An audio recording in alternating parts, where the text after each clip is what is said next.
చదువుతున్నారు. ఒక అమ్మాయి 8th క్లాసు, ఒక అమ్మాయి 3rd క్లాసు. వాళ్ళు చదువు రీత్యా చెప్పాలంటే మిస్టేక్స్ ఏం లేవు. క్లాస్ టాపర్స్ వాళ్ళు అలా తయారవడానికి కారణమైన వాళ్ళు మీకు తెలియదే ఉంది. వాళ్ళ క్లాస్ టీచర్స్ అవి ఉండొచ్చు, ప్రిన్సిపల్ సార్ అవి ఉండొచ్చు. నేను ఎన్ని మిస్టేక్స్ వాళ్ళ తరపున చెప్పినా సరే మా పిల్లలు అని చెప్తారే తప్ప మీ ఇంట్లో అల్లరి చేస్తారేమో కానీ స్కూల్లో అయితే అల్లరి చేయరనే చెప్తారు. నాకు ప్రోగ్రామ్ చాలా ఆహ్లాదకరంగా జరిగింది.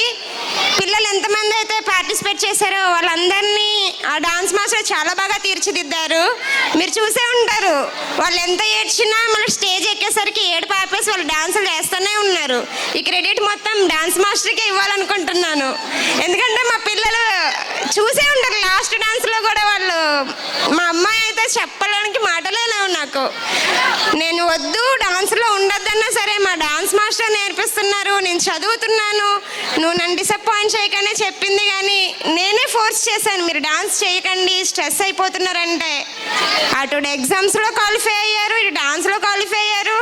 ఈరోజు స్టేజ్ మీద పర్ఫార్మెన్స్ ఇవ్వడానికి ముందుకొచ్చారు. అంతే సార్, శ్రీ సత్య స్కూల్లో ఇంకెంతకు మించి నేనేం చెప్పలేను సార్. వాళ్ళందరికీ మా పెద్ద బాబు 5th క్లాస్ చదువుతున్నాడు. ఫస్ట్ మా చిన్న బాబుని జాయిన్ చేశానండి ఇక్కడ ఫస్ట్ టైం. అయితే నర్సరీలో జాయిన్ అయ్యాడండి. జాయిన్ అయ్యాక వాడు టేబుల్స్ అన్ని రేమ్స్ అన్నీ చెప్పడం స్టార్ట్ చేశాడండి. మా తేజ అయితే వేరే స్కూల్లో జాయిన్ చేశాడండి పెద్ద బాబుని. ఆ బాబు వచ్చి కొంచెం డల్గా ఉండేవాడు. ఇక్కడికి వచ్చిన తర్వాత చాలా డెవలప్మెంట్ అయ్యాడండి. సార్స్ అందరూ చాలా దగ్గరగా కూర్చోపెట్టుకొని బాగా చెప్తారండి. అలాగే టేబుల్స్ చెప్పడం అంటే నర్సరీలో ఉన్నప్పుడు టేబుల్స్ చెప్పడం అంటే చాలా కష్టమండి. అలాంటిది నర్సరీలో ఉన్నప్పుడు 5 టేబుల్స్ దాకా చెప్పేవారండి. నర్సరీలో ఉన్నప్పుడు ఫస్ట్ క్లాస్లో ఉన్నప్పుడే టేబుల్స్ చెప్పడం మనకి రాదు. అలాంటిది నర్సరీలో ఉన్నప్పుడు చెప్పడం అంటే చాలా ఇదని నేను మా పెద్ద బాబుని కూడా తీసుకొచ్చి ఇక్కడ జాయిన్ చేశానండి. మా బాబు వచ్చి పద్యాలన్నీ చెప్తాడండి, ఇద్దరు చెప్తారండి, బాగా చదువుతారు సార్ ఇద్దరు. ఇక్కడ నేను జాయిన్ చేసినందుకు చాలా గర్వపడుతున్నానండి. వాళ్ళు ఇంకా బాగా చదువుకోవాలి, మా పిల్లల్లాగే ఇంకా చాలామంది చదువుకోవాలని అనుకుంటున్నాను సార్. ఇంకా చాలా చెప్పాలి, నేర్చుకోవాలి. సార్స్ అందరూ కూడా వాళ్ళకి నేర్పించాలని, వాళ్ళు ఇంకా ఉన్నత స్థాయిలో చేయాలని నేను కోరుకుంటున్నాను సార్. సెలవు సార్. నేను ఇంకా నమస్కారాలండి. మా పిల్లలు ఇద్దరు బాగా చదువుతారండి. బిహేవియర్ చదువు విషయంలో అయినా కానీ, చదువు విషయం ఎలాగ ఉన్నా కానీ బిహేవియర్ ఇద్దరు కూడా బిహేవియర్లోను, చదువులోను, ఆటల్లోనూ ప్రతి దాంట్లో ముందు ఉంటారండి. అల్లరిలో అయితే ఏమీ ఉండరండి. బిహేవియర్ చదువులోను ప్రతి దాంట్లోనూ కూడా యాక్టివ్గా ఉంటారండి.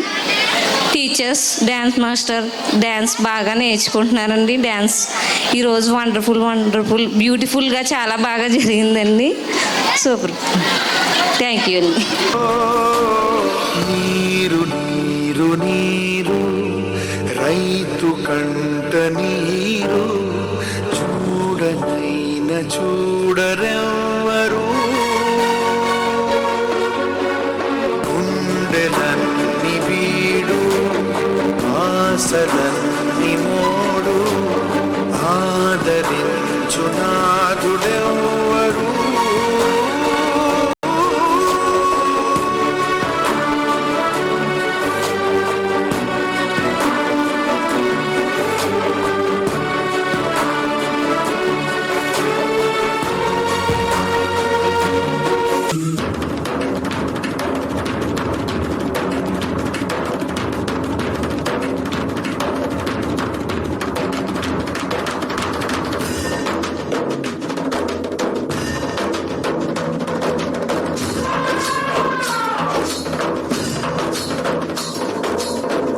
కల్లు మని సిరిము వల్లే చినుకే చేరగా చల్లు మని పులకింతల్లో పుడమే పాడగా